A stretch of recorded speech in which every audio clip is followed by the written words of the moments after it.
Hi guys, I wanted to speak about the negative collective and how we're kind of like immersed in it so much, like these days. I say these days because I only know of these days, but I feel like it's a very high level of self-love once you start becoming the observer of the thoughts and conversations you're having with other individuals. And if you socialise a little, I don't know for yourself, but for me, I've noticed the majority of them, how people have experienced, are a hell of a lot more negative. They've always got something to say about someone else, or just some negative bullshit, which I ain't really got time. I ain't got time for it, you know. I feel like a lot of us, deep down, that's not our true selves. It's not beneficial creation. It's a collective sort of negativity. When we imitate creation, we become it itself. So let's not follow the herd and imitate negative creation, because like, what is the purpose of that? I feel like a lot of it, why as a collective we focus so much on the negativity and drama, is because we've been brought up to see drama as entertainment.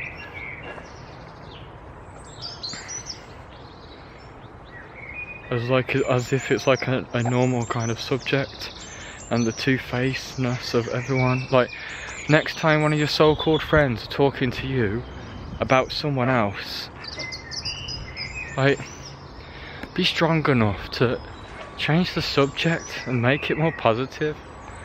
Like, know that it's no good for you, and think to yourself, okay, alright, so if this person can talk to me about someone else to my face behind their back, then what's to say they're not doing the exact same to you, talking about you behind your back to someone else? Did you ever think of it like that? Or did you gullibly just start agreeing and going with how the boat is flowing? This is like the drifter's mindset.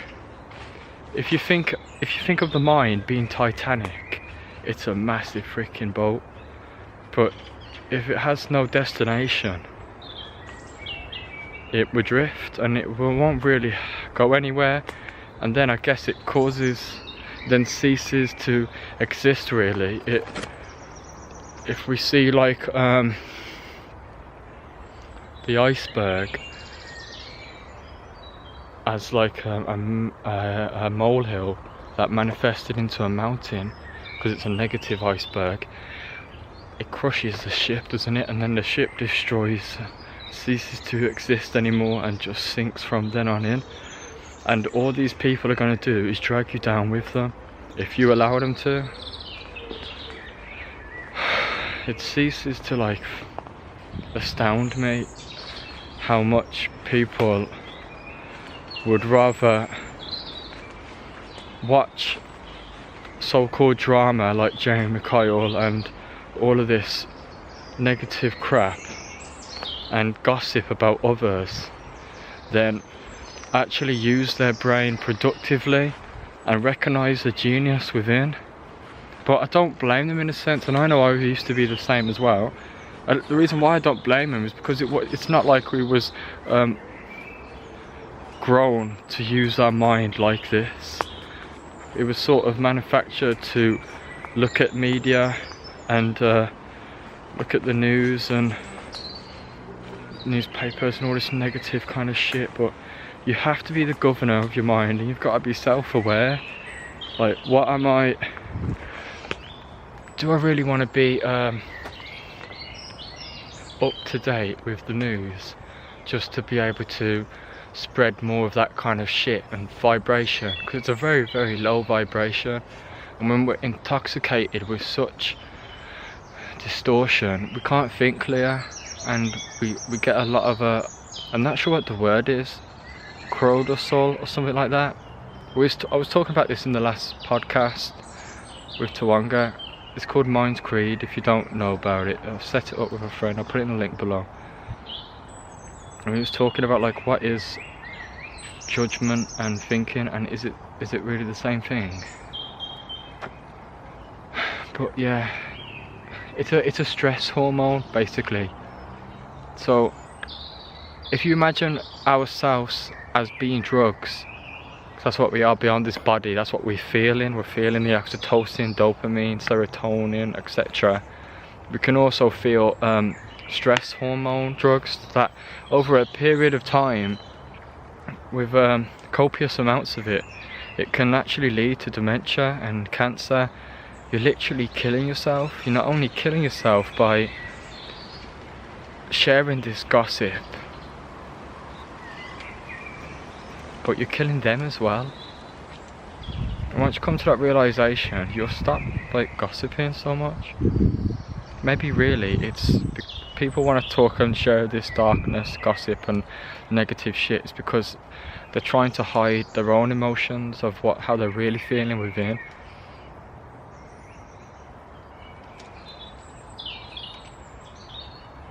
It's just like some of us don't want to burden each other with how we're feeling, because if you ask someone in the UK, I don't know how it is in other places, but we just say, "Are you alright?" It's kind of an automatic thing. Are we even asking if they are alright? And even if they're not alright, they'll just be like, "Oh yeah, I'm alright, thanks." And then they move subject and then go on about the news, about all this terrorism, all this bombing, and it's just like, jeez.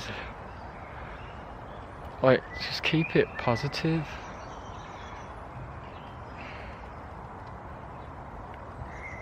There was a prisoner who was told that he was going to be set free if he volunteered for this experiment. And basically, they said to him they wanted to see how much blood they could take out of a human body before the individual died. So they got the prisoner and they took him into a dark room, pitch black, and they cut him very slightly, just so slightly there'd be barely any blood coming out at all. And they had like a bucket of on the floor and water dripping into the bucket, and they left the prisoner there for one night. Bear in mind, he isn't really bleeding at all. They left the prisoner there, and from him hearing the sound of the water going into the bucket and assuming that's his own blood coming out of his body, he died the next day, just from the mental fear of convincing his mind and body that he's dying. Now that's the power of the mind. If we imagine all of our veins like the branches of a tree, each individual end of the veins like minds and little brains. If we imagine our body as a community of trillions of cells, but also minds within themselves, the thoughts we project into this atmosphere create the things we become. And trillions of those little cells and organisms of minds then start to manifest that thing of what you have thought. And the mind is like a garden. The thoughts are the seeds. We can either grow flowers or we can grow weeds, but I don't think many of us are conscious of how much we're growing. And you can't not grow. The soil is always there. If the nature, your mind doesn't care what you plant, you reap what you sow. It's just always going to give you what you put into it. If you imagine if I imagine of a thought, and once I say it and speak it, imagine this atmosphere being the soil. It's just going to grow and give me back whatever I thought of. Or you could imagine it as like, if you're a man, you can be a wizard, or if you're a woman, you can be a witch. Imagine that for a second. And the cauldron you're cooking in is the unconscious mind, and the thoughts are kind of like spells. So they can be the ingredients you put into the cauldron, and whilst you're stirring that all around, whilst you're stirring it, people will come pop their head around and say, what you cooking? Oh, did you hear about the news and all that negative stuff? And then if you conform to it and start agreeing with them, then you're taking out their negative ingredients and then you're putting it into the cauldron of your mind. And then dinner is served, you drink your soup, you get what you given, you get what you put into it. And if we are the company that we keep, are we also the television shows we seek? And I know a lot of it's been interwoven into generations upon generations of watching these negative bullshit soaps. But I was thinking to myself, after a long period, say you've watched these soaps for 10 years, aren't you going to think all this drama and that is natural, is like a natural thing you need in life? And then are you going to, like, because you idolize and you really look up to certain characters within these soaps and see them as real people and empathize with them and stuff? I was wondering, like, could it actually create the individual who is watching it to form the habits of that individual in the soap? Because, jeez, like,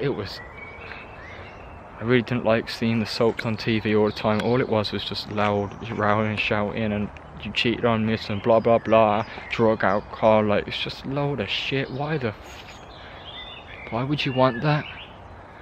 Why are you,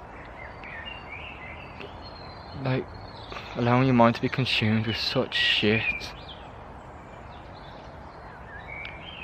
If you imagine the mind as a coliseum, don't allow it to be a coliseum of gossip and negativity and judgment and all that crap. Start loving yourself and know how fucking powerful you are.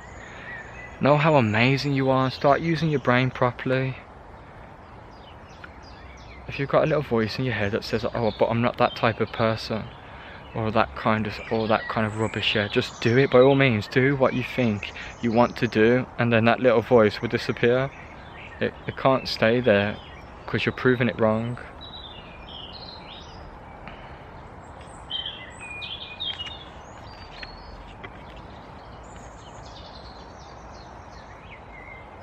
But it's hard as well. If we want to see that improvement in the world, we have to be aware and conscious of it the majority of the time. Like, if you're not liking where a conversation is going with an individual, ask yourself, is this beneficial to me? Does it make me feel good? Like, how can I slightly change the subject around there and make it more positive, impactful and uplifting? Because trust me, we've already got enough critics in this world and enough negativity. Don't be like adding to it. And you'll make an impact on people as well. You'll stand out because, that's a nice sound. You'll stand out because the world is like, possibly, there's a lot more negativity than there is good. But when people like going to sleep at night, they reminisce on their day and they think, well, that conversation with so-and-so was actually like uplifting and I feel good, or inspired or motivated. You have the power. Trust me, you are so powerful. Just keep believing in yourself and be you. If you don't know who you are at the moment, deep down you do know. Your intuition knows who you are, and it's a very powerful thing. Always listen to it. Always. It's hard because you can take a man or woman to the fountain, but you can't make them drink the water. You can drown them in it and try force it down their neck and all that kind of stuff, but you're never going to be able to make them drink the water. So you've just got to carry on drinking the water yourself. Once you've found it, just keep drinking it. And the best thing to do is act like it. It's hard me talking to you and everything, because most people are just going to listen to it and probably like be like, oh yeah, that was good, blah blah blah, and then they go off the video straight back onto Jeremy Kyle or something like that, and it's like, yo, what the fuck? Was you listening? So please don't just listen to what I'm saying, actually do it. After this, like, turn the video off and do it. Treat yourself better and treat others better as well, but you can't treat others better if you don't treat yourself better first.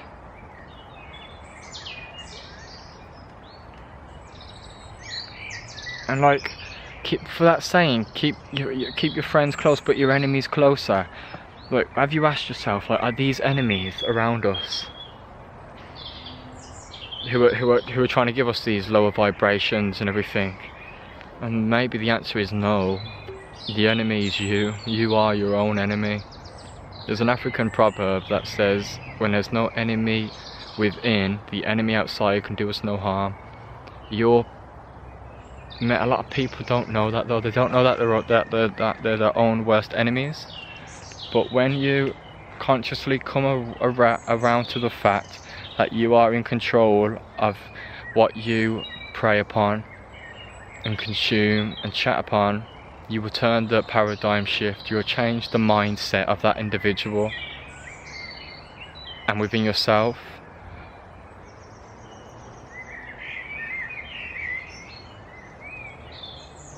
You'll think to yourself, I'm not worshipping the enemy within by helping this gossiping and negativity. I'm turning it around and knowing the divine within.